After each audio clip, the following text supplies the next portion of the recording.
නමෝ තස්ස භගවතු අරහතෝ සම්මා සම්බුද්දස්ස නමෝ තස්ස භගවතු අරහතෝ සම්මා සම්බුද්දස්ස නමෝ තස්ස භගවතු අරහතෝ සම්මා සම්බුද්දස්ස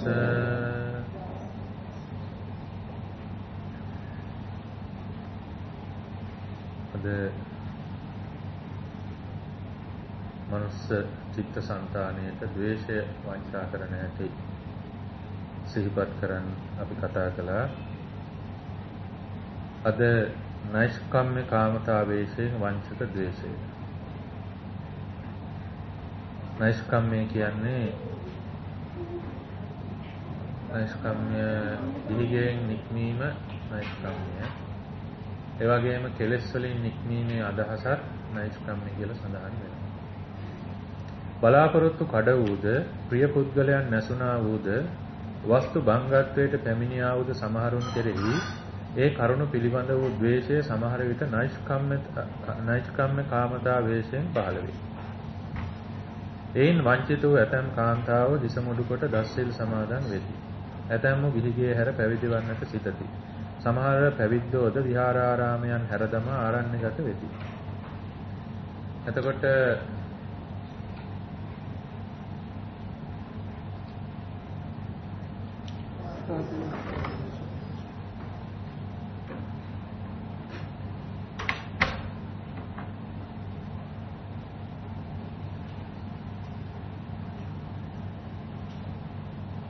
බලාපොරොත්තු කඩ වුණාම ප්‍රිය පුද්ගලයන්ගේ අභාවයෙන් නැත්තම් තරහ වුණාම මොන හරි දෙයක් වුණාම ඒ වගේම තමන්ගේ වස්තු මේ දේවල් නැති වුණාම ඔන්න සමහර විට මාන වෙන්න හිතෙනවා. සමහර විට ඔක්කොම අතහැරලා දාලා කොහේ හරි යන්න හිතෙනවා. සමහර විට කාන්තා පාර්ශවය නම් දස්සිල් වෙන්න හරි එහෙම නැත්නම් නොඑක් දේවල් හිතනවා. ඒ හිතෙන්නේ බොහෝ දුරට ද්වේෂය. මට මේ දේ නැති වුණා, මට මේ පුද්ගලයා නැති වුණා, මේ ආදී වශයෙන් ද්වේෂයෙන් තමයි එහෙම හිතලා ඒ වගේ තීරණ ගන්න. හැබැයි එහෙම අයගේ පැවිද්ද පස්සේ සාර්ථක වෙන්න පුළුවන්. සාර්ථක වෙන්න පුළුවන්. ඉතින් ඒ නිසා ඒ නෛෂ්කම්ම්‍ය කාමතාවේශයෙන් වංචිත ද්වේෂය. දාන කාමතාවේශයෙන් වංචක ද්වේෂය. ආදරයෙන් පෝෂණය කළ තමන්ගේ උරුමකාරයන් වූ දරුවන් නැසුණු ඇතමුන්ගේ සිත්හි ද්වේෂය දාන කාමතාවේශයෙන් පහළ වේ. ඔව්හු තමන්ගේ ධනය දෙස බලා දැන් මේවා කාට දෙන්නද? දෙන්නට සිටි අය නැති වුණා නොවේද? දැන් මට මේවා රැස් කරගෙන තිබීමෙන් වැඩක් නැත. මේවා පිනටවත් දීලා දමන්නට ඕනෑයි සිතා සමහර විට දන් දෙනවා. සමහර අය එහෙම දෙන්නේ නැහැ. අකුසලයේ කුසලයටත් ප්‍රත්‍ය වෙන බැවින් ද්වේෂය හේතු කොටගෙන දෙන දාන වුවත් දෙන අවස්ථාවේදී ද්වේෂයෙන් තොරව කුසල චිත්තයෙන් ඒදීම කළහොත් ඔවුන්ට ඒදීමෙන් වැඩ සිදුවේ. දෙන අවස්ථාවේදී ද්වේෂසාගත සිතින්ම දුනහොත් ඒ දීමෙන් දායකයාට වෙන වැඩක් නැත. එතකොට තමා හිතාගෙන ඉන්න අයට මේවා දී ගන්න බැරි වුණාම ඉතින් කල්පනා කරනවා දැන් ඉතින් මේවා කියලා වැඩක් නැහැ, මට වැඩකුත් නැහැ, මම මැරිලා යනවා. ඒ නිසා මේවා දෙන්න ඕනි කියලා දෙනවා. ඒක දාන කාමතාවේශයෙන් අර අයගේ ඉච්ඡා භංගත්වය, කැමැත්ත නැති වෙච්ච, කැමැති අය නැති වෙච්ච නිසා එහෙම තීරණ ගන්නවා. අද ඒ දෙන අවස්ථාවේ කුසල් සිත් ඇති වුණා නම් මේ දාණය ඒක දානයක් වෙනවා. එතෙන් සමහර අය එහෙම වුණත් දෙන්නේ නැහැ. අර එක කතාවක තියෙනවා මේ පියා මරණාසන්නව ඉන්නවා ඇඳේ ඉන්නවා ගෙදර. ඉතින් හැමදාම මොන හරි හපනවා. ඉතින් ලේලි තමයි ගෙදර ඉන්නේ. ඉතින් මේක බලනවා. මොකක්ද මොනවද මේ හපන්නේ කියලා. දවසක් බලනකොට සල්ලි කොළ හප ගිලිනවා. එතකොට ඉතින් යන්නේ කොහෙද කියලා හිතා ගන්න පුළුවන් නේද? යන්නේ කොහෙද කියලා හිතා ගන්න පුළුවන්. ඒ කියන්නේ කැමති නෑ අන් අයට අයිති වෙනවට. ඉතින් ඒ වගේ චරිත අපේ බෞද්ධ සමාජය තමයි වැඩිපුර ඉන්නේ. ඉතින් ඒ නිසා ඒ තමයි වංචනික වශයෙන් ද්වේෂය බලපාන හැටි. දැන් ඉඩමක් අරගෙන ගෙයක් හදලා ඒක වැඩි දියුණු කරලා ඒ වගේම සංවර්ධනය කරලා ඒක ඊළඟ පරම්පරාවට තියලා යනවා. මරනවානේ. ඒ පරම්පරාවේ ඒක එක්කෝ ඒක පරණයි කියලා අලුතෙන් ආයෙ කඩලා හදලා ඒ ඉඩම තව ටිකක් සංවර්ධනය කරලා ඒ අයත් මැරිලා යනවා. ඉතින් ඔහොම තමයි ඉඩම් සංවර්ධනය වෙනවා විතරයි මනුස්ස ජීවිතය ඉතුරු වෙන්නේ. නමුත් සදාකාලිකව ඉන්න විදිහට තමයි බොහෝ දෙනා ජීවත් වෙන්නේ. දුස්සීල පරිවර්ජනතාවේශයෙන් වංචක ද්වේෂය. පක්ෂයක් දුස්සීලයන් වශයෙන්ගෙන ඔවුන්ට ද්වේෂ කරන ගර්හා කරන ඇතමුන් කෙරෙහි ඒ ද්වේෂය දුස්සීල පරිවර්ජනතාවේශය ගන්නේය. එයින් වංචිත වූ ඔහු තමන් දුස්සීලයන් වශයෙන් සලකන භික්ෂූන් වසන විහාරයන්ට නොයති. ඔවුන්ගෙන් දහම් නොවසති. දුටු තැන ඉවත බලති. ගර්හා කරති. දුස්සීලයන් ඇසුරු නොකිරීම නම් යහපත්ය. එහෙත් කවරෙකුට වද ද්වේෂ කිරීම පාපයකි. දුස්සීලයන් ඇසුරු කිරීමට බියවන එහි ආදීනවය කියන ඒ පින්වත් වූ ශ්‍රමණ දුස්සීලයන්ට මුත් ගිහි දුස්සීලයන් හට බිය නොවේති. මොකක්ද ඒ කිව්වේ? එතකොට බුදුරජාණන් වහන්සේ දේශනා කළ තියෙනවා අසේවනාච බාලාණන් කියලා. පණ්ඩිතානංච සේවනා. එතකොට කෙනෙක් බාලයෙක් වෙන්නේ කෙනෙක් පණ්ඩිතයෙක් වෙන්නේ කවර කාරණයකින්ද? ක්‍රියාවෙන්. ඒ තනත්තාට වැඩ කරන නැත්නම් ඒ තනත්තාගේ හිතේ සකස් වෙන්නා වූ සිතිවිලි වලින් තමයි බාල සිතිවිලි, පණ්ඩිත සිතිවිලි. එතකොට ලෝකයේ ਸਰව සම්පූර්ණ බාලයෝ ඉන්නවද? නැහැ. ලෝකයේ ਸਰව සම්පූර්ණ පණ්ඩිතයෝ ඉන්නවද? පෘථග්ජනය අතර නැහැ. නේද? ਸਰව සම්පූර්ණ බාලයොත් නැහැ, ਸਰව සම්පූර්ණ පණ්ඩිතයොත් නැහැ. එහෙනම් මේ බාල සිතිවිලි තමයි බාලයෙක් කරන්නේ. පණ්ඩිත සිතිවිලි තමයි පණ්ඩිතයෙක් කරන්නේ. එතකොට പ്രേත සිතිවිලි තියෙන කෙනාගේ මනුෂ්‍ය සිතේ වෙලාවේ වැඩ කරන්නේ പ്രേතෙක් විදිහට. යක්ෂ සිතිවිලි තියෙන කෙනා ඒ වෙලාවේ වැඩ කරන්නේ යක්ෂයෙක් විදිහට. මේ ආදී වශයෙන් ඒ අවස්ථානුකූලව දේව සිතිවිලි, බ්‍රහ්ම සිතිවිලි තියෙන කෙනා ඒ වෙලාවේ වැඩ කරන්නේ බ්‍රහ්මයෙක්, දෙවියෙක් විදිහට.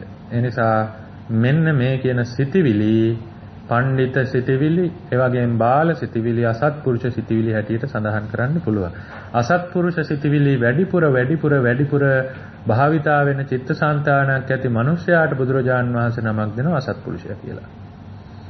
එතකොට පණ්ඩිත ප්‍රඥාවන්ත නොවනති සද්ධාවන්ත සිතිවිලි වැඩිපුර ඇති වෙන පුද්ගලයාට බුදුරජාන් වහන්සේ නමක් දෙනවා පණ්ඩිතයා, ප්‍රඥාවන්තයා, සත්පුරුෂයා කියලා. එතකොට අසේවනාච බාලාණන් අර වැඩිපුර ඇතිවෙන්නා වූ අකුසල් සිතිවිලි වැඩිපුර පුරුදු කරන, අකුසල් වචන කියන, අකුසල් ක්‍රියා කරන පුද්ගලයා බාලයා හැටියට දේශනා කරනවා. බාලයා ආශ්‍රය කරන්න එපා කියලා දේශනා කරනවා මිසක් වෛර කරන්න කියලා දේශනා කරලා නැහැ. සියලු මා මෙන්ම වෛරී සත්වයෝද වෛර නොවෙත්වා, තරහ නොවෙත්වා, නිදුක් වෙත්වා, නිරෝගී වෙත්වා, සුවපත් වෙත්වා. එහෙම කියන්නේ නේද?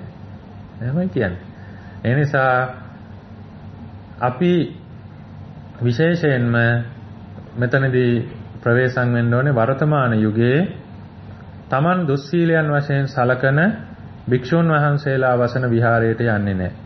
දහම් අසන්නේ නැහැ. ඉවත බලනවා, ගරිහා කරනවා. ඒ නිසා එතනදී අපිට කුසල්ද අකුසල්ද වෙන්නේ? අපේ වංචා කරනවා හිත බුදුරජාණන් වහන්සේ දේශනා කළා තියෙන මේ වගේ ආශ්‍රය කරන්න එපා කියලා. ඒ හින්දා මේ අය ආශ්‍රය කරන්න සුදුසු නෑ, මේ අය ඉන්න තැන් වලට යන්න හොඳ නෑ, මේ අයට දන් දෙන්න හොඳ නෑ කියලා දෙන ඒවත් වළක්වනවා. එතකොට කරගන්න මොනවද? අකුසල් කරගන්න. අකුසල්මයි කරගන්න. ඒ නිසා ද්වේෂය වංචනික වශයෙන් ද්වේෂය. හැබැයි ඒ භික්ෂුන් වහන්සේලාට ද්වේෂ කරන පිරිස ගිහි දුස්සීලායට ද්වේෂ කරන්නේ නෑ. නේද? දැන් භික්ෂුන් වහන්සේලාගේ ගුණාගුණ කතා වෙන්නේ උත්සවවලදීනේ පාටි කියලා තියෙන්නේ. ඒවෙන් තමයි ඕක තමයි මාතෘකාව. අපිව තමයි ගන්නේ ඇදලා. එහෙම ඇදලා ඔන්න ඉතින් අර මොනවද නැටුම් තෙල් ටිකකුත් ගන්න ගමන් අපි ගැන තමයි කතා කරන්නේ. එතකොට දැන් මේ ඔක්කොම එතන ඉන්නේ කවුද? දුස්සීලයෝ. මේ පංචශීලේ නෑනේ. බුදුරජාණන් වහන්සේ පහක් දේශනා කළේ පහක් රකින්න පුළුවන් නිසානේ. බැරි වැඩ බුදුරජාණන් වහන්සේ දේශනා කරන්නේ නෑනේ. හතරක් රකින්න, දෙකක් රකින්න, එකක් රකින්න, බැරිම නම් ඉතින් එකක් රකින්න කියලා එහෙම දේශනාවක් නෑ. එනිසා පංච දුෂ්චරිතයෙන් එකක් හරි කරන පුද්ගලයා දුස්සීලයා. හරි? ඒ වෙලේ දුස්සීල භාවයටපත් වෙනවා. පංච හතරක් ඉතුරු වෙනවා ඒක හරි. නමුත් ඔව් දුස්සීලයි. එහෙනම් සිල් නැත්තා කියන කෙනේ පහක් එකට දේශනා කරලා තියෙන්නේ එකක් දෙකක් තුනක් නෙමෙයි. මෙහෙමයි පහම කඩන නැත්තම් පහම ආරක්ෂා නොකරන තැනත්තා එකෙන් දෙකෙන් පටන් ගන්න එක හොඳයි. ඒක අපි නරකයි කියන්නේ නැහැ. එකක් රකින්න ඕන මාසයක් එකක් රකින්නවා ඊළඟ මාසෙ ඊළඟ එක එහෙම පුරුදු වෙන එක හොඳයි. නමුත් පහෙන් එකක් හරි යම් කෙනෙක් ප්‍රතික්ෂේප කරනවා නම් එහෙම නැත්නම් ඒක ඡේදනය වෙනවා නම් එතනදී ඔහු දුස්සීලෙක් බවට පත් වෙනවා. ඉතින් ගිහි දුස්සීලයත් සමග එකතු වෙලා ශ්‍රමණයන් වහන්සේලාට දොස් කියනවා. නේද? ශ්‍රමණයන් වහන්සේලාට දොස් කියනවා. ඒ නිසා භික්ෂුන් වහන්සේ නමක් දුස්සීල වෙන්නේ සතර පරාජිකාවෙන් එකකටපත් වුණොත් පමණයි. නැත්තම් දුස්සීල කියන වචනේ කෙසේවත් පාවිච්චි කරන්නේ නැහැ. භික්ෂුන් වහන්සේ නමක් රැයට ආහාර ගත්තා කියලා, භික්ෂුන් වහන්සේ නමක් මුදල් පරිහරණය කළා කියලා, භික්ෂුන් වහන්සේ නමක් බොරු කිව්වයි කියලා, භික්ෂුන් වහන්සේ නමක් පෙළපාලි ගියයි කියලා කවදාවත් දුස්සීල වෙන්නේ නැහැ. ඒ සියලු වැරදි අවැත් දෙසාගෙන පිළියම් කරලා හදා ගන්න පුළුවන්. හැබැයි අකුසලෙන් ගැලවෙන්න බෑ. අවැත් දෙසාගෙන පිරිසුදු උනායි කියලා අකුසලෙන් ගැලවෙන්නේ නැහැ. නමුත් ඉදිරියේ භික්ෂුන් වහන්සේට සංවර වෙන්න ආයති සංවරයේ නැවත සංවරයේ පිහිටලා නිවන් මාර්ගය අනුගමනය කරන්න බුදුරජාන් වහන්සේ ඒ ශික්ෂාපද වලින් ඒ අවැත් උනහම ඒවෙන් පිරිසුදු වෙන ක්‍රම අපිට දේශනා කරලා තියෙනවා. ඉතින් ඒ නිසා කවදාවත් ඒ වගේ සිල්පදයක් ප්‍රධාන පරාජිකා හතර හැර අනිත් සිල්පද 216ම කැඩුවත් ඒ භික්ෂුව දුස්සීල වෙන්නේ නැහැ. ඒ භික්ෂුව දුස්සීල වෙන්නේ නැහැ. එහෙනම් ඒ වගේ භික්ෂුන් වහන්සේ නමකට දුස්සීලයි කියලා චෝදනා කළොත් ඒක බරපතල අකුසලයක්. ඒක බරපතල අකුසලයක්. ඒ නිසා ප්‍රවේශම් වෙන්න වර්තමානයේ අකුසලය ලෝකේ බලය වැඩි. ඒ නිසා අපිට අරමුණු වෙන්නේ නිතරම අපේ හිතේ අකුසල් වැඩෙන අරමුණු තමයි අරමුණු තියෙන්නේ ලෝකේ. විශේෂයෙන් බෞද්ධ සමාජයේ. අපිට වැඩිපුරම අරමුණු තියෙන්නේ අකුසල් වැඩෙන අරමුණු. එනිසා පරිස්සම් වෙන්න. අකුසලයේ නිසා අපි ගැටෙනවා. අකුසලයේ යෙදෙන අය කෙරෙහි ගැටිලා අපි අකුසල් කරගන්නවා. කුසලයේ යෙදෙන අය කෙරෙහි සමහර අවස්ථාවල ගැටිලා අපි අකුසල් කරගන්නවා. ඒ නිසා දුස්සීල වාදයේ කියන කාරණය සිල් නැති නැත්තම් සීලෙන් අඩු නැත්තම් දුස්සීල භික්ෂුවක් කියන කාරණය ගැලපන්න පුළුවන් පරාජිකා හතරෙන් එකටපත් වෙච්ච භික්ෂුවකට පමණයි. ඒත් දුස්සීල භික්ෂුවටත් ගුණ 10ක් තියෙනවා කියලා ධර්මයේ තියෙනවා. ගුණ 10ක් තියෙනවා කියලා මිලින්ද ප්‍රශ්නේ නාගසේන මහරහතන් වහන්සේ මිලිඳු රජුරවන්ට මතක් කරනවා. කරන හොර වැඩේ නැත්තම් ඒ නරක වැඩේ කරන්නේ හැංගිලා. ඒකත් ගුණයක් කියලා එතන සඳහන් වෙනවා. ඉතින් ඒ කෙසේ නමුත් පරාජික හතර දන්නව නේද?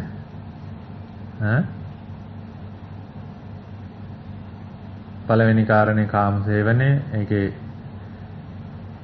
කොටස් වර්ගීකරණ රාශියක් බුදුරජාණන් වහන්සේ අපිට දේශනා කළා තියෙනවා. දෙවෙනි කාරණය සොරකම සහ සොරකමට අනුබල දීම. තුන්වෙනි කාරණය මනුෂ්‍ය ඝාතනය හා මනුෂ්‍ය ඝාතනයට අනුබල දීම.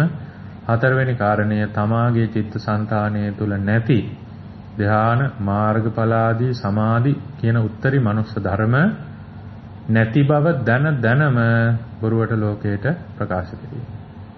රැවටීමෙන් ප්‍රකාශ වුණාට ප්‍රශ්නයක් නැහැ. දැන් කෙනෙකුට එක ස්වාමීන් වහන්සේ නමකට හිතෙන්න පුළුවන් මම දැන් ඉන්නේ පඨම ධ්‍යානෙ කියලා කාට හරි කියනවා. මම පඨම ධ්‍යානෙ පුරුදු කරනවා මම පඨම ධ්‍යානෙට සම්වදිනවා කියලා කාට හරි කියනවා. ඒ රැවටීම නිසා. එතනදී බොරුවක් නෙමෙයි තමාගේ චිත්තසංතානයේ තියෙන බව තියෙනවා කියලා හිතාගෙන නේ කියන්නේ. ඒ නිසා එතනදී පරාජිකා වෙන්නේ නැහැ. නැති බව දැනම ප්‍රකාශ කළොත් ඒ මොහොතේම අනිත් කෙනා ඒ ප්‍රකාශයේ ලබන කෙනා ප්‍රකාශය අහන කෙනා තේරුම් ගත්තොත් ඒ මොහොතේම පරාජිකාවටපත් වෙනවා. පරාජිකා හතරට බුදුරජාණන් වහන්සේ උපමා හතරක් දේශනා කළා තියෙනවා. හිස සිඳුණු පුද්ගලයෙක් වගේ. හිස සිඳුණු පුද්ගලයා කොච්චර වෛද්‍ය විද්‍යාව දියුණු වුණත් ආ කරන්න පුළුවන්ද? පුළුවන්ද? බෑ. ඊළඟට කළු ගලක් දෙකට පැලුවා වගේ. ආයි අලවන්න පුළුවන්ද? බෑ. ඊළඟට ඉදුණු කොලයක් ගහෙන් බිමට වැටුණා වගේ. ආයි අලවන්න පුළුවන්ද? බෑ. අනිත් එක තමයි තල් ගහක කරටිය කැපුවා කැඩුවා වගේ. ආයි ලියලනවද? නෑ. ඉතින් ඒ නිසා භික්ෂුත්වය නැති වෙනවා. ඒ භික්ෂුවට භික්ෂුවක් නෙමෙයි. එතකොට ඒ හතරෙන් එකකටපත් වුණා. ඒ භික්ෂුව ඒ තනත්තාට නැවත දසසිල් සමාදන් වෙලා සාමණේර ස්වාමින් වහන්සේ නමක් විදිහට නිවන් දකින්නත් පුළුවන්. එහෙම නැත්නම් ගිහි බවටපත් වෙලා නිවන් දකින්න පුළුවන්. කිසි බාධාවක් නැහැ. හැබැයි උපසම්පදා විදිහට ලෝකේ රවටාගෙන ජීවත් වුණොත් මහා බරපතල අකුසලයක් කරන අනිවාර්යයෙන්ම අපායට සතර අපායෙන් එකකට වැටෙන පුද්ගලයෙක් බවට පත් වෙනවා. ශාසනය පෙරදුනා කියලා කියනවා. හැබැයි ඉතින් ඔය හතරටපත් වුණාද නැද්ද කියලා හොයන්න ගිහියටවත් ගිහි කාටවත් බෑ. ඒ වගේ ඔය රාජ්‍ය නීතිය වගේ නෙමෙයි මේ බුදුරජාන් වහන්සේගේ නීතිය. රාජ්‍ය නීතිය වගේ නෙවෙයි. එක කතාවක් කියන්නම් මේ සොරකම සම්බන්ධව. එක්තරා ස්වාමින් වහන්සේ නමක් අනුරාධපුර රාජධානිය නැත්නම් අනුරාධපුර යුගයේ සිවුරකට ගැලපෙන වටිනා වස්ත්‍රයක් කරේ දාගෙන රුවන්වැලි මහා සෑය වන්දනා කරන්න වැඩියා. ඒ කාලේ රෙදි කියන්නේ හරිය වටින දෙයක්. සිවුරක් කියන ඒවා හොයාගන්න හරි අමාරුයි. රෙදි නෑ ඒ කාලේ. ඒකනේ ගොඩාක් ඔය කෑලි එකතු කර සිවුරු මහලා තියෙන්නේ. ඉතින් ඒ වෙලාවේ රජ්ජුරුව බාතිකාබේ කියන රජ්ජුරුව සෑය වඳින්න ඇවිල්ලා තියෙනවා. ඉතින් රාජකීය පිරිසත් එනකොට අර ඔක්කොම තදබදේ හින්දා අර කරේ තිබුණු රෙදි කෑල්ල වැටිලා. ඉතින් මේක ආයි හොයාගන්න හම්බෙන්නේ නැහැ. මේ සෙනඟ ගොඩේ කියලා හිතින් අතහැරලා වැඩලා. තව ස්වාමීන් වහන්සේ නමක් ඕක දැකලා හොර හිතින් ගත්තා. ගත්ත ගමන් මේ ස්වාමීන් වහන්සේ තුවනේ දෙයියනේ මන්ට මොකද උනේ? මම බුදුරජාණන් වහන්සේ සොරකම් කරන්න එපා කියලා දේශනා කළා තියෙනව නේද? මම පරාජික වුණා නේද කියලා මහා කනස්සල්ලකටපත් වෙලා දැන් සිවුරු අරින්න ලෑස්තිය. තමන්ට තමා අවංක වෙන්න බෑ. නමුත් ඒ වෙලාවේ කල්පනා කළා නෑ මට වඩා විනයදර ස්වාමින් වහන්සේ නමකකින් මේක අහන්න ඕනේ කියලා ගිහිලා විනයදර ස්වාමින් වහන්සේ නමකින් ඇහුවා. අපේ විනය තියෙනවා පරාජිකාවක ලක්ෂණයක් පේනවා නම් භික්ෂුවක් ඇවිල්ලා ප්‍රශ්නයක් අහනකොට ඔබ පරාජිකයි කියලා කියන්න එපා. තමන්ට වඩා විනය දන්න ස්වාමින් වහන්සේ නමක් ළඟට යොමු කරන්න. ඒ ස්වාමින් වහන්සේටත් කියනවා අවවාදයක් දෙනවා කියන්න එපා. තව ස්වාමින් වහන්සේ ඔහොම ගිහිල්ලා අන්තිමට මේ අපි මේ රටක කියලා ලංකාවේ ප්‍රධානම විනයදර ස්වාමින් වහන්සේටත් ඒක විසඳ ගන්න බැරි නම් කියනවා මේ බුද්ධ ශාසනය බොහොම දුර්ලභයි. එනිසා ඔබ දත්තින් සාකාරය ප්‍රගුණ කරන්න ගිහිල්ලා පැත්තකට වෙලා. ඉතින් පරාජිකා වෙලා තියෙනවා නම් කවදාවත් හිත එකඟ වෙන්නේ නැහැ. කවදාවත් හිත එකඟ වෙන්නේ නැහැ. ඉතින් ඒ වෙලාවේ ඇවිල්ලා කිව්වොත් ස්වාමීනි මගේ හිත එකඟ වෙන්නේ නැහැ. මගේ හිත මහ බරයි එහෙමයි කියලා. එහෙනම් තමා ගැන තමාම දැනගන්න කියලා තමයි කියන්නේ. ඒත් පරාජිකා වුණා කියලා කියන්නේ නැහැ. ඉතින් ඒ නිසා ගිහි අයට කොහෙත්ම අදාළත්වයක් නැහැ. ඉතින් අර මේ ස්වාමින් වහන්සේ අන්තිමට ඔහොම ගිහිල්ලා ගෝදත්ත කියලා විනයදර මහා ස්වාමින් වහන්සේ නමක් වැඩ හිටිය අනුරාධපුරේ. ඉතින් රුවන්වැලි සෑය මළුවේම ප්‍රශ්නේ විසඳුවා. ප්‍රශ්නේ විසඳන්න මේ විනයදර ස්වාමින් වහන්සේ කිව්වා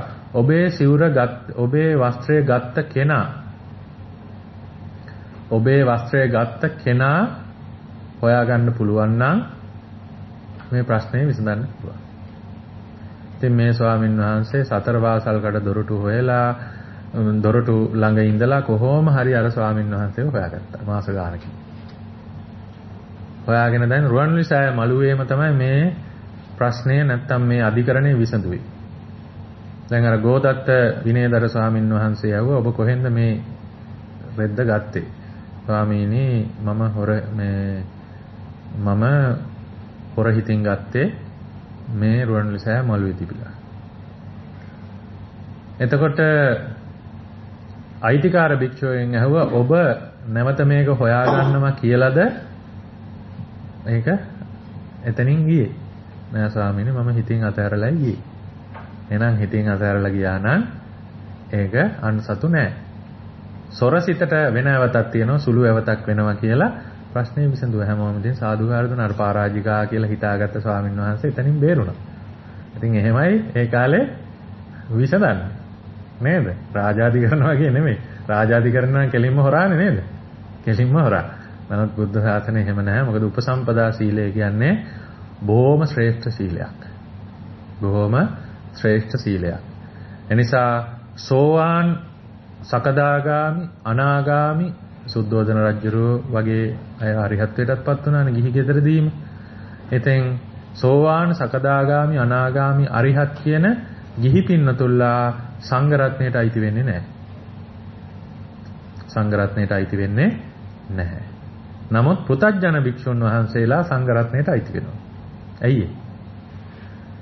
සුද්ධාවාසයේ ඉන්න රහත් බ්‍රහ්ම රාජයාත් අනාගාමි බ්‍රහ්ම රාජයාත් දිව්‍ය ලෝකයේ ඉන්නවනම් සෝවාන් සකදාගාමි දෙවිවරුත් සංඝ රත්නයට අයිති වෙන්නේ නැහැ.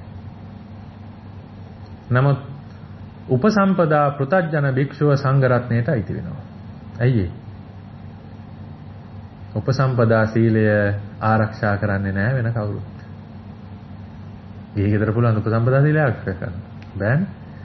බ්‍රහ්ම ලෝකේ නෑ උපසම්පදා සීලයක් නෑ. දිව්‍ය ලෝකේ උපසම්පදා සීලයක් නෑ. එහෙනම් ඒකයි රහත් වෙච්ච බ්‍රහ්ම රාජයා භික්ෂුවට වන්දනා කරන්න සුදුසු. එහෙනම් බුදුරජාණන් වහන්සේ පෙන්වා පනවා වදාළ ශ්‍රේෂ්ඨම සීලය උපසම්පදා සීලය. ඉතින් මේ උපසම්පදා සීලය ආරක්ෂා කරන ඒ පරාජිකා හතර තමයි උපසම්පදා සීලයේ ජීවනාලිය මුදුන් මුල අරටුව. ඒ පරාජිකා හතරෙන් එකක් බිඳුනොත් විතරයි භික්ෂුවක් දුස්සීල භාවයට පත් වෙන්නේ. නමුත් අපිට ඒක හොයන්න බෑ. ඒ නිසා සියලු භික්ෂුන් වහන්සේලා මහා සංඝ රත්නයේ හැටියට දකින්න එතකොට අපේ බේරිලා. එතකොට අර කිව්ව විදිහට ගිහි දුස්සීලයට මේ ගිහි දුස්සීලය අසුරු කරනවා. ඒකත් අර වංචාව තමයි හිතේ තියෙන වංචනික බව. අසත්පුරුෂ පරිවර්ජනතා වේශයෙන් වංචක ද්වේෂය. අර විදිහමයි. අසත්පුරුෂයන් සේවනය කිරීම නොයෙක් විපත් වලට හේතුවකි. ඔවුන්ගෙන් වෙන්ව විසීම යහපති. සමහර කෙනෙකුට සමහර කෙනෙකුන් සම්බන්ධයෙන් හටගන්නා ද්වේෂයද අසත්පුරුෂ පරිවර්ජනතා රූපයෙන් පහළ වේ. එයින් වංචිත වූ තැනැත්තේ තමා නොසතුටු පුද්ගලයන් දුටු කල අසත්පුරුෂයන්ගෙන් දුරු වීමේ ආකාරයෙන් ද්වේෂයෙන් ඉවිත බලයි. නැති තැන ඔහුට ගරිහාද කරයි. ඔව්ව තියෙනවා අපේ සමාජයේ ඕනතරම්. නේද?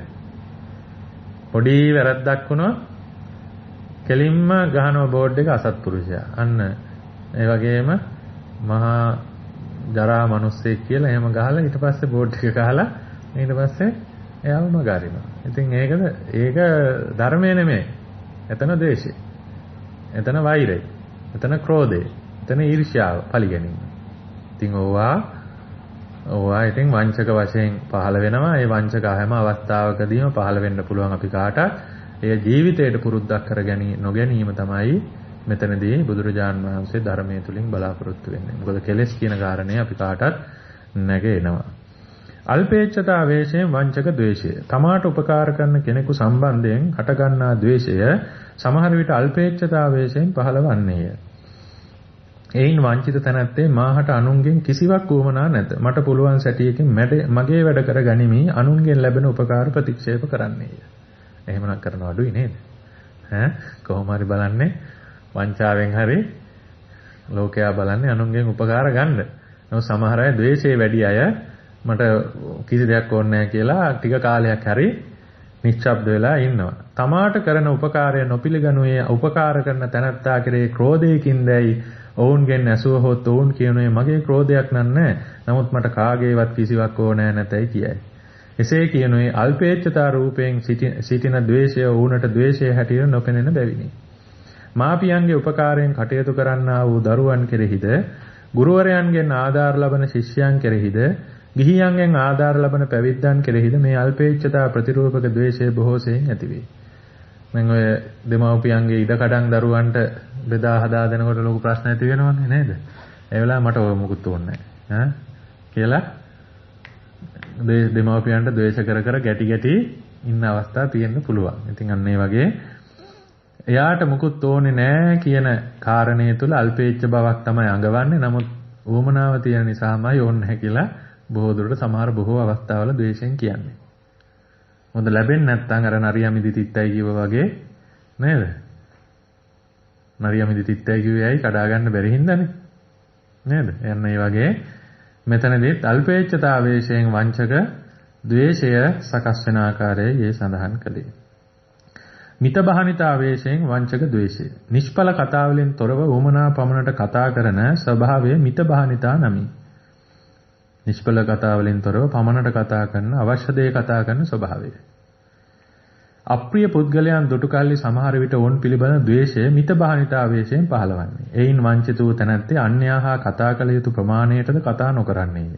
තදබල අමාරු වලට පත් වී පිහිට සොයා බොහෝ දෙනා ළඟට ගොස් කවරෙකුගෙන්වත් පිහිටක් නොලබූ සමහරුන්ට මුළු ලෝකය ගැනම ද්වේෂයක් ඇති වේ. සමහර විට ඒද මිතබහනිතාවේශයෙන් ගන්නේය. එයින් වංචිත තැනැත්තේ සෑම දෙනාම සමග කතාවෙන් වළකින්නේය. ඒ කියන්නේ තමාට අප්‍රිය පුද්ගලයෙක් පේනවා නම් හිතනවා නම් එයත් එක්ක කතා කරන්නේ නැහැ. ඇයි එතනදී තමාට හිතෙන්නේ මොකක්ද? වැඩි කතා කරන්න අවශ්‍ය නැහැ කාත් එක්කවත්. ඒක සුදුසු දෙයක් නෙවෙයි කියලා අර පමණට කතා කරන නේද ස්වභාවය එතනට හිතට ගන්නවා. මේ වැඩි වෙලා කාලේ නාස්ති වෙනවා, මගේ වැඩ පාඩු වෙනවා, මේ එක එක්කෙනාත් එක්ක කතා කර ඉන්න ගියාම ඒ නිසා කියලා අර අප්‍රිය පුද්ගලයන් කෙරෙහි තියෙන අකමැත්ත නිසා කතාව අඩු කරනවා, ප්‍රිය පුද්ගලයන් කෙරෙහි වරු ගණන් කතා කරනවා.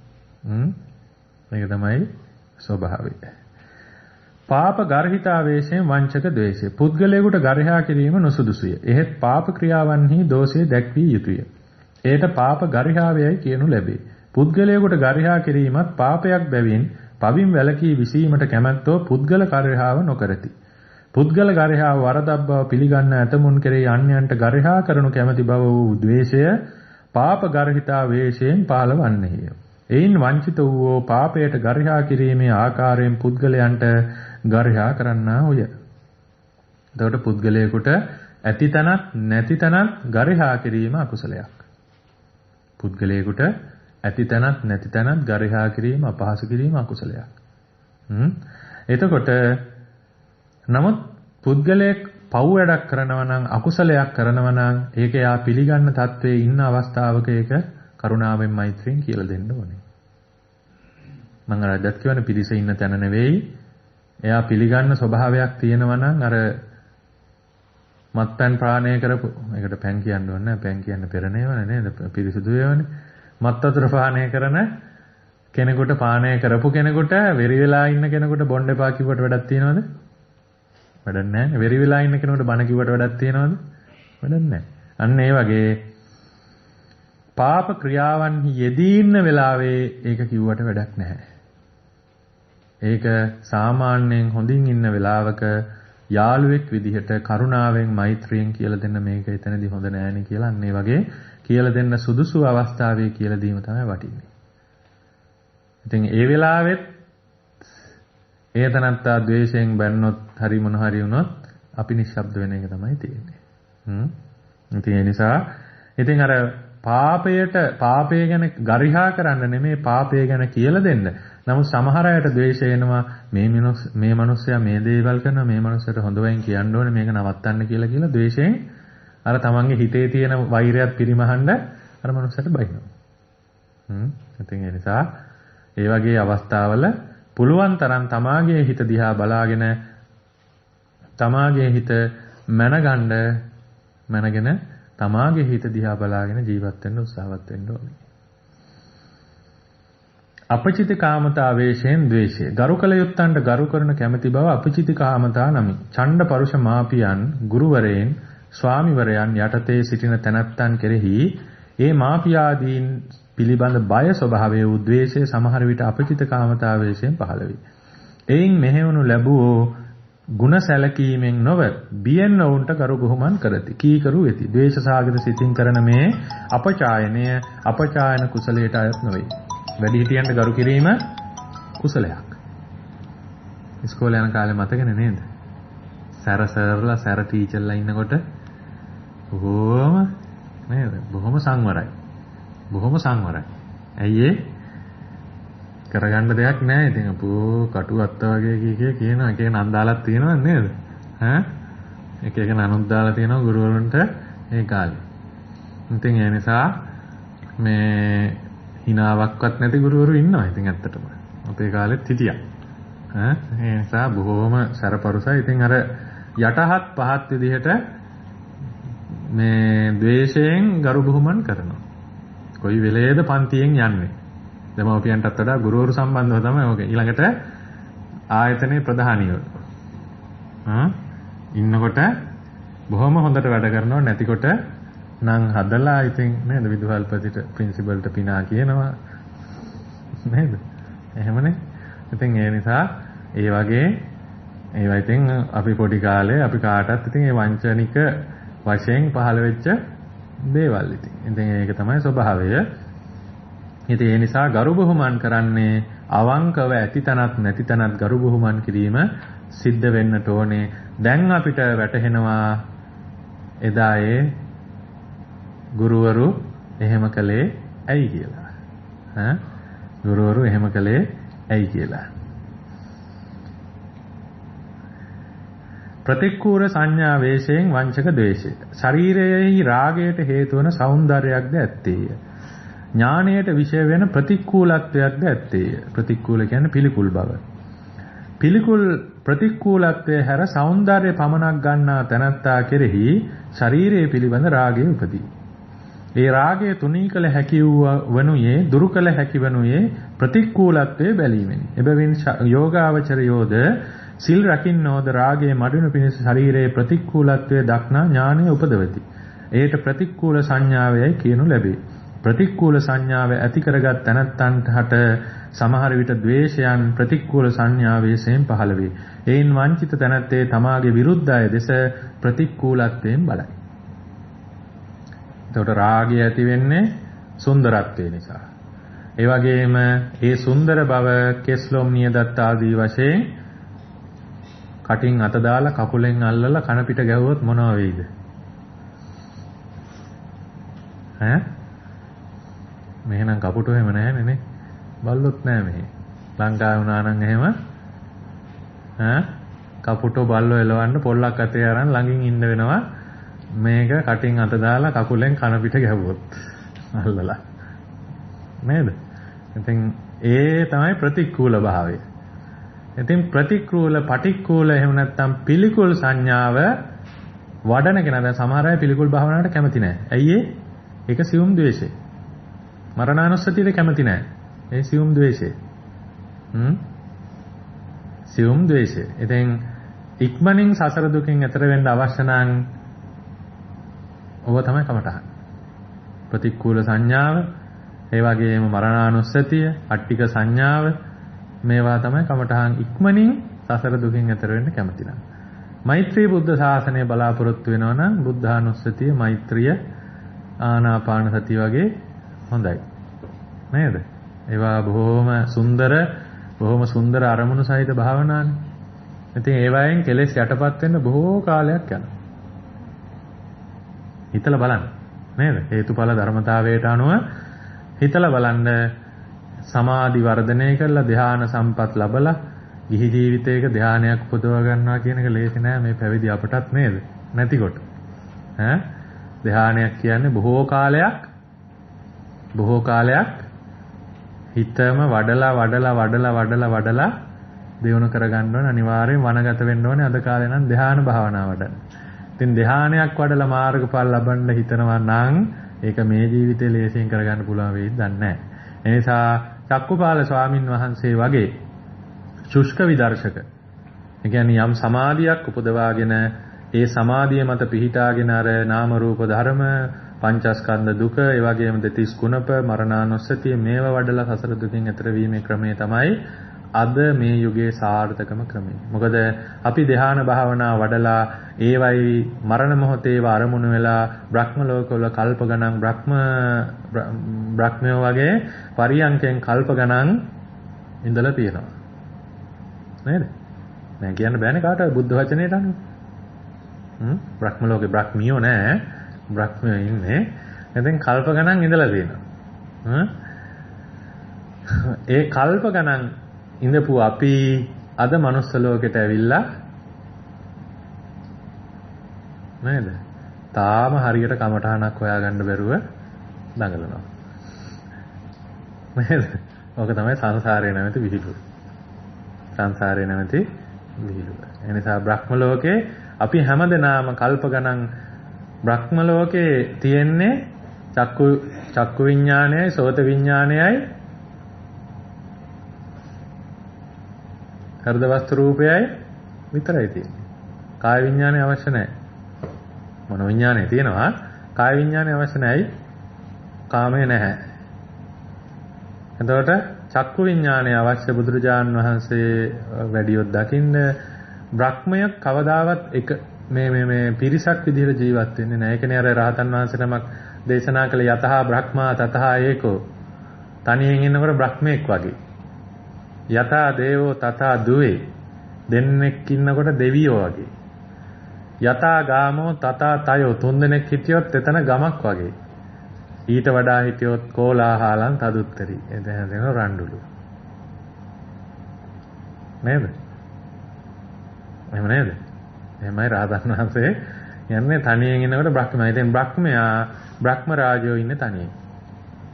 ආයි පිරිස් පිටින් රංචු පිටින් ඉන්නේ නැහැ බ්‍රහ්ම ලෝකේ. ඒතකොට බ්‍රහ්ම ලෝකේ කාමේ නැහැ, ආහාර නැහැ, පීති භක්ඛා භවිස්සාම. ඒ කියන්නේ ප්‍රීති ආහාර කරගෙන ජීවත් වෙන්නේ. එහෙනම් කල්ප ගණන් සමාධි සැපයෙන් වාසය කරනවා. හරි හොඳයි කියලා හිතෙනවා ඇති. ඉතින් හොඳයි නැත්නම් දිව්‍ය ලෝකයට වඩා මනුස්ස ලෝකයට වඩා බ්‍රහ්ම ලෝකේ හොඳයි. ඒක හරි. නමුත් එහෙම කල්ප ගණන් අපි ධ්‍යාන සැපයෙන් ඉඳලා තියෙනවා. කාටවත් නැහැ කියන්න බෑ. නමුත් අද මොකද වෙන්නේ? සමාධිය තාම හොයනවා. සමාධියටත් වඩා බොහෝ ඉහළ තත්ත්වයක් තමයි ධ්‍යාන කියන්නේ. ඉතින් ධ්‍යාන සැපයෙන් බ්‍රහ්ම ලෝකෙ හිටපු අපි සමාධිය තාම හොයන නිසා වටිනාමගේ අර රේරුකාණ චන්දවිමල ස්වාමීන් වහන්සේත් අර විදර්ශනා භාවනා ක්‍රමයේ පොතේ මුල් ටිකේ හොඳට විග්‍රහ කරනවා මේ ශුෂ්ක විදර්ශක කියන කාරණය බොහොම වටිනවා. මොකද කෙලෙස් දුරු කරන්න, මොකද සමාධිය ගැන හිතන්න, සමාධිය නෑනේ තාම නෑනේ කී හිතන්න නෙමෙයි අවශ්‍ය වෙන්නේ. ධ්‍යාන තාම නෑනේ කියලා හිතන්න නෙමෙයි අවශ්‍ය වෙන්නේ. ඔබට මේ ජීවිතේ හෝ ඉක්මනින් හෝ දුකෙන් නිදහස් වෙන්න අවශ්‍ය නම් කරන්න තියෙන්නේ කෙලෙස් තවන, කෙලෙස් දුරු වෙන භාවනා ක්‍රමයක් දියුණු කරන්න. ආනාපාන සතිය උනත් කමන්නේ. ආනාපාන සතිය උන බුදු ගුණ උනත් ප්‍රශ්න නැහැ. මම කියන්නේ බුදු ගුණ භාවනාවෙන් නියම දකින්න බෑ කියලා. නමුත් අර භාවනා ක්‍රම වේගවත්. ගේ ජීවිතේ කවදාවත් අසාර්ථක වෙන්නේ නැහැ. ඒ වගේම යහතින් ජීවත් වෙන්න කියන්නේ ඔබ අනිවාර්යෙන්ම සසර දුකින් එතර වෙන අවංකවම කැමති නම් දැන් මෙතනට එනවා එක්කෙනෙක්. එන්නේ අපායෙන්. යම රජුරෝ කියලා හිතන්නකෝ. ඇවිල්ලා කියනවා අපාය අවුරුදු 100ක් ඔබ ජීවත් වුණොත් ඔබ සෝවාන් වෙනවා. කැමතිද කියලා අහනවා. තමාටම හිතට තට්ටු කරලා බලන්න කවුද කැමති? අපාය අවුරුදු 100ක් ඔබ හිටියොත් ඔබ අනිවාර්යයෙන්ම අපායදීම සෝවාන් වෙනවා. මේක මේ උපමාවක්. සෝවාන් වෙනවා. ඈ? ඒත් යන්නේ නැහැ. කැමති නැහැ. නමුත් මහබෝසතාණන් වහන්සේලාට කවුරු ඇවිල්ලා කිව්වත් මහබෝසතාණන් වහන්සේ යනවා බුදු බව ලැබෙනවා ඔබට. ඔබ කල්පයක් අපාය හිටියොත් කිව්වොත් මහබෝසතාණන් වහන්සේ අපාය. ඒක වෙන දෙයක් නෙමෙයි මම කිව්වේ. ඔන්න අපේ කැමැත්ත. අවුරුදු 100ක් අපායට ගිහිල්ලා ඒ දුක විඳලා සෝවාන් වෙනවද නැත්නම් කල්ප 100ක් තව දුක් විඳ යනවද? තීරණය කරන්න. තීරණය ඔබ සතුයි. තීරණය ඔබ සතුයි. ඊළඟට තව තීරණයකට එන්න පුළුවන්. හරියටම තීරණය කළොත් මේ ජීවිතේ මම අඩුම තරමේ සතර අපායන් සෝවාන් ඵලයට හරිපත් වෙනවා කියලා එහෙනම් මෙන්න මේ තීරණයට ඇවිල්ලා ඉන්න ඕනේ. මේ සංසාරේ මම ලබන අවසාන ස්වාම පුරුෂයා තමයි මේ ලැබුවේ කියන තීරණයට එන්න ඕනේ. එහෙම ඇවිල්ලා දින්නේ නැහැ. මේ සංසාරේ මම ලබන අවසාන භාර්යාව තමයි මේ කාටවත් කියනව නෙමෙයි. තමාගේ හිතෙන් අවංක වෙන්න ඕනේ නැත්නම් නිවන් දකින්න සූදානම් නැත. මොකද ඔබ මේ ජීවිතේ සෝවාන් වුණොත් ඔය කවුරුත් ආයේ මේ ජීවිතේ හම්බෙන්නේ ඊළඟ ජීවිතේ හම්බෙන්නේ නැහැ. ආයේ මනුස්ස ලෝකෙට එන්නේ නැහැ.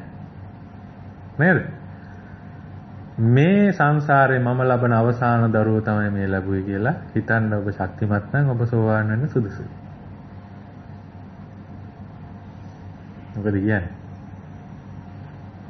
එහෙනම් තව කල්ප ගානක් යන්න ලෑස්ති වෙමු නේද? කල්ප ගානක් යන්න ලෑස්ති වෙමු. ඉතින් ওই තීරණ වලට මෙහෙමයි ඕවා නිකන් හිතලා වැඩක් නැහැ. දැන් මම එහෙම හිතන්න ඕනේ හැමදාම කියලා එහෙම වැඩක් නැහැ. අවංකව ඒ තීරණයට එන්න ඕනේ. අවංකව ඒ තීරණයට එන්න ඕනේ. ඉතින් එහෙම අවංකව තීරණයට එන්න නම් අර අවුරුදු 100ක් අපායේ ඉඳලා සෝවාන් වෙනවා නම් මං අපායට යන්න ලෑස්ති කියන තැන ඉන්න ඕනේ. හැබැයි අද මගාරිමුක අපි ලබන ආත්මයට දාමුකෝ. කොයි ආත්මයට දැම්මත් මේ මාර්ගය විතරයි තියෙන්නේ. කාටවත් නිවන දෙන්න බෑ. ඒ කියන්නේ නිවන කියන වචනේ මහා බරපතල ලොකු සුන්දර වචනයක් හැටියනේ අද සමාජය භාවිතා කරන්නේ. නේද? අර කුසල් කරලා ඕෆ්ලෝ වෙනකොට නිවන ලැබෙනවා කියලා තමයි ටැංකිය උතුරලා යනකොට කුසල් කියන ටැංකිය උතුරලා යනකොට නිවන ඉබේ ලැබෙනවා කියන සංඥාව තමයි වර්තමාන බෞද්ධයන්ට තියෙන්නේ. කුසලය අකුසලය දෙකම සංස්කාර නේ. මේ සංස්කාර සකස් වෙන්නේ අවිද්‍යාව නිසා නේද? ඒක සංස්කාර තුලින් සසර දික් වෙනවද කෙටි වෙනවද? කෙටි වෙනවා. හැබැයි සංස්කාර නැතුව කුසල් සංස්කාර නැතුව අපිට මේ අරෂ්ඨාංග මාර්ගය යන්නත් බෑ. ඇයි බැරි? බෑ කියනවා නම් උත්තර දෙන්නත් දැනගන්න ඕනේ. අරෂ්ඨාංග මාර්ගය යන්න බෑ. නම් කුසලයේ අවශ්‍යයි. එහෙනම් කුසලය නිසා අපේ හිතට දැනෙන සැපය කුසලය නිසා අපේ හිතට දැනෙනා වූ වින්දනය අපි මමත්වයේ කරා ගත්තොත් මේ නිසා මම මේ වෙනවා මෙහෙම වෙනවා ලබනාත්මෙ මෙහෙම වෙනවා කියලා අන්න අවිද්‍යාව තමයි වැඩෙන්නේ. නිසා අපි දක්ෂ වෙන්න ඕනේ. කුසල සංස්කාරය අවිද්‍යාව නිසාමයි සකස් වෙන්නේ. මොකද අපිට අවිද්‍යාව තියෙනවා. නමුත් ඒ අවිද්‍යාව නිසා සකස් වෙන කුසල සංස්කාරය සම්මාදිට්ඨියෙන් වට කරලා සම්මාදිට්ඨියෙන් තෙමලා කොහොම හරි ආරෂ්ඨාංග මාර්ගයට දාගන්න අපි දක්ෂ වෙන්න ඕනේ. ඒක තමයි විදර්ශනා නුවණ කියන්නේ. නේ? විදර්ශනා නුවණ. එනිසා සංසාරයේ කරපු කුසල් තව ඕන තරම් අපේ පිටිපස්සේ තියෙනවා. සංසාරයේ කරපු අකුසලොත් අපේ පිටිපස්සේ ඕන තරම් තියෙනවා. ඉතින් අපි දක්ෂ වෙන්න ඕනේ සංසාරයේ කරපු අකුසල් යට කරලා සංසාරයේ කරපු කුසල් මතු කරගන්න. නේද? ඒ නිසා සන්ධ්‍යා බුද්ධ පූජාවට බුද්ධ වන්දනාවට නිතර එන කෙනාට සංසාරයේ බුද්ධ පූජා බුද්ධ වන්දනා කරපු කුසල් මතුවලා නිතර එන්න හිත නැවෙනවා. නිතර දන් දෙන කෙනාට නිතර දන් දෙන්න හිත නැවෙනවා. නිතර සිල් රකින්න කෙනාට ඒ සඳහා හිත නැවෙනවා. සමාධි භාවනා වඩන කෙනාට ඒ සඳහා හිත නැවෙනවා. විදර්ශනා නුවණ සකස් කරගන්න කෙනාට ඒ සඳහා පරණයව මතුවලා එනවා. දන් දෙන කෙනාට විදර්ශනා නුවණක් මතුවලා එන්න පුළුවන්. දන් දෙන කෙනාට භාවනා සමාධි සංසාරේ පුරුදු කරපු සමාධියක් මතුවලා එන්න පුළුවන්. බෑ. ඒවට හේතුඵල පටිච්ච සමුප්පන්නව ප ဋ ාහන ධර්මයට අනුව පුරිමා කුසලා ධම්මා පච්චිමානං කුසලානං ධම්මානං උපනිශ්‍රේ පච්චේන පච්චයෝ. පෙර කරන ලද කුසල් පසු කරන ලද කුසල් සඳහා උපනිශ්‍රේ වෙනවා. එහෙනම් පෙර කරන ලද කුසල් තියෙන නිසා තමයි මේ පුරුදු මේ ඇවිල්ලා තියෙන්නේ. නැවත නැවත යෙදෙන්න අරවා මතු වෙනවා. අකුසල යටපත් වෙනවා. ඉතින් ඒක පැහැදිලිව දැනගන්න ඕනේ. ඒ නිසා දුකෙන් නිදහස් වීමට කැමති නම් වහවහ නිදහස් වීමට කැමති නම් නැවත මට භවයක් එපා කියන තැන අවංකවම තීරණය කරන්න ඕනේ. එතකොට ඔහොම කියනකොට එක්කෙනෙක් ඇහුවා මගෙන් එතකොට සාහනස අපි මේ කරන කුසල් වලින් ප්‍රයෝජනයක් නැති වෙයිද? අන්න සක්කාය දිට්ඨිය. එතකොට අපි අතරමං වෙයිද? එතකොට අපි අතරමං වෙයිද? ඇයි නැවත භවයක් එපා ගුවම ගමන් නේද? නිවන් දකින්න බැරි වුණොත් එහෙම හරි වැඩේ නෙවෙන්නේ. ඉතින් භවයක් නැති වෙන එකත් කොච්චර වාසනාවක්ද නිවන කියන්නේ ඒක නේද කියන කාරණේ තේරුම් ගන්න තරම් නුවණ නැහැ අඩුයි. අන්න ඒකයි. ඒ නිසා කුසල් කරන කෙනා වැඩිපුර දැන් විශාකා උපාසිකාව සෝවාන් ඵලයටපත් වෙලා හිටිය අපිට වඩා කුසල් කළා නේද? ධන දාන්නවත් සම්පත් තිබුණා. නමුත් අජාසත් රජුරවන්ට සෝවාන් ඵලයටපත් වෙන්න බැරි වුණා. නමුත් කුසල් කළා. ඒ නිසා මගඵල ලැබූ උතුමෝ අපට වඩා මගඵල කියන්නේ අරිහත්ත්වේ නෙමෙයි සෝවාන් සකදාගාමි අනාගාමි මගඵල ලැබූ උතුමෝ අපිට වඩා කුසල් කරනවා. ගටිකාර කුම්භකාරතුමා දුප්පත් කෙනෙක්. වළං හදලා ජීවත් වුණේ. නමුත් කාශ්‍යප බුදුරජාන් වහන්සේ හැමදාම හමු වෙන්න යනවා. හැමදාම ධර්ම ශ්‍රවණය කරන මම දැන් අනාගාමි මම ඉතින් ආයි බණ අහන්නේ මොකටද? විශාකාව අනාථපිණ්ඩික සිටුමාලයේ නිවෙස්වල මාලිගාවල දවසට 500ක් වික්ෂුන් වහන්සේලාට දන් දුන්නා. ධනෙ තිබුණා ඒක හරි. නමුත් ධනය ඉතින් තියාගෙන නිකන් ඉන්න තිබුණානේ. අපුත්තක සිටුමාවල. ඉතින් 500ක් රහතන් වහන්සේලාට 500ක් භික්ෂු සංඝයා වහන්සේලාට දන් දුන්නා. හිතන්න තිබුණානේ මං ඉතින් සෝවාන් වෙලානේ. දැන් ඉතින් මට ආත්ම හතයි දැන් ප්‍රශ්නයක් නැහැ නේ කියලා. නේද? එහෙනම් මගඵල ලැබුව කෙනා අපිට වඩා පින් කරනවා. ඇයි ඒ? එයාට අවබෝධය වැඩි. ඒ නිසා හිතලා බලන්න. තීරණයට එන්න. අවසාන කාරණේ අනිත්‍ය සංඥාවෙන් වංචක ද්වේෂය. සංස්කාරයන්ගේ අනිත්‍ය බව දක්නා ඥානය අනිත්‍ය සංඥා නමි. අනිත්‍ය සංඥා වැඩි වීම හේවත් සංස්කාරයන්ගේ අනිත්‍ය බව නැවත නැවත මෙනෙහි කිරීම භාවනාමය කුසලයේ. ඥාති ව්‍යසනාදීන් පීඩිත පුද්ගලයන් කෙරෙහි සමහර විට ඒ ව්‍යසනයේ පිළිබඳ වූ ද්වේෂය අනිත්‍ය සංඥාවේශයෙන් පහළ වේ. එයින් වංචිත වූ අනිත්‍යතාවය මෙනෙහි කිරීමේ ආකාරයෙන් සිදු වූ දේ පිළිබඳව ශෝක කරන්නේය. එය ද්වේෂයේ වැඩිවීමකි. අනේ ඉතින් බලන්න මගේ මේ අපේ අම්මා නැති වුණානේ මේ බලන්නකො ඉතින් අපිව දාලා ගියානේ ඉතින් ලෝකෙ ඉතින් අනිත්‍යයි නේ කිය අඬනවා. ඒ මොකද්ද? සියුම් ද්වේෂය. සියුම් ද්වේෂය තමයි. ඉතින් ඒ නිසා ද්වේෂය තව ආකාර ගොඩක් තියෙනවා. මේ ආකාර ටික සියුම් මොකද ද්වේෂය කියන එක ඉතාම සියුම්. ඒ ද්වේෂය සකස් වෙන ආකාරය තමයි මෙතනදී පැහැදිලි කළේ. මේක අවසන් කරන්න පුළුවන් වෙයි. තව ඉතින් දවස් 5යි තියෙන්නේ. සති 5යි. තව සති 5යි. ඉතින් ඒ නිසා හෙට දවසෙත් මේකම යොදාගත්තා නම් හොඳයි නේද? ධර්ම සාකච්ඡාව තියෙන්නේ. උනාට ඉතින් මේකත් ධර්ම සාකච්ඡාවක් වගේ නේද? නැත්තම් අවසන් කරන්න බැරි. එතකොට ඉරිදායි අඟහරුවාදායි බදාදායි. එහෙනම් හොඳයිනේ නේද?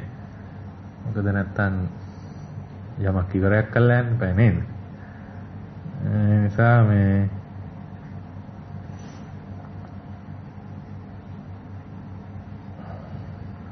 බලමු ඉතින් මේ අර විස්තර වැඩි වෙනවනේ. විස්තර වැඩි වෙනවා ඉතින් අපි සමු ගන්නවා. ඉතින් ඒ නිසා එහෙම වෙනකොට ඒවත් වංචා කරයි ඒවට රැවටෙන්න එපා. හැමදාම හිටියානම් හොඳයි කියලා වංචනික විදිහට එක එක ඒවා හිතේ. නේද? ඒවා දැම්මම දැන් මේ පොත ඉගෙන ගත්ත නිසා ඒවා හිතන්න එපා. අද ඉඳලා හෙට වැඩියත් ඕක තමයි ලෝකයේ ස්වභාවය කියලා දැම්මම මේකෙන් ඉගෙන ගන්න ධර්මය ඒකයි. නේද? මේකෙන් ඉගෙන ගන්න ධර්මය ඒකයි. එහෙම දවසක් එනවා. ඒකත් ඉතින් මේ වගේ දවසක් තමයි කියලා හිතාගන්න. හොඳයි. එහෙනම් ඒ වංචාවට නම් අහු වෙන්න එපා. ආකාසට්ටහා ච බුම්මට්ටහා දේවා නාග මහිද්దికා පුඤ්ඤන්තං අනුමෝදිत्वा චිරං රක්ඛන්තු ශාසනං ආකාසට්ටහා ච බුම්මට්ටහා දේවා නාග මහිද්దికා පුඤ්ඤන්තං අනුමෝදිत्वा චිරං රක්ඛන්තු දේශනං ආකාසට්ටහා ච බුම්මට්ටහා දේවා නාග මහිද්దికා පුඤ්ඤන්තං අනුමෝදිत्वा චිරං රක්ඛන්තු මම් පරං අභිවාදන සීලිස්ස නිච්ඡං වද්ධාපචායිනෝ චත්තාරෝ ධම්මා වඩ්ඩන්ති ආයුවන්නෝ සුඛං බලං ආයුරාෝග්‍ය සම්පatti සග්ග සම්පatti මේවච අතෝ නිම්බාන සම්පatti මිනාතේ සමිජ්ජතු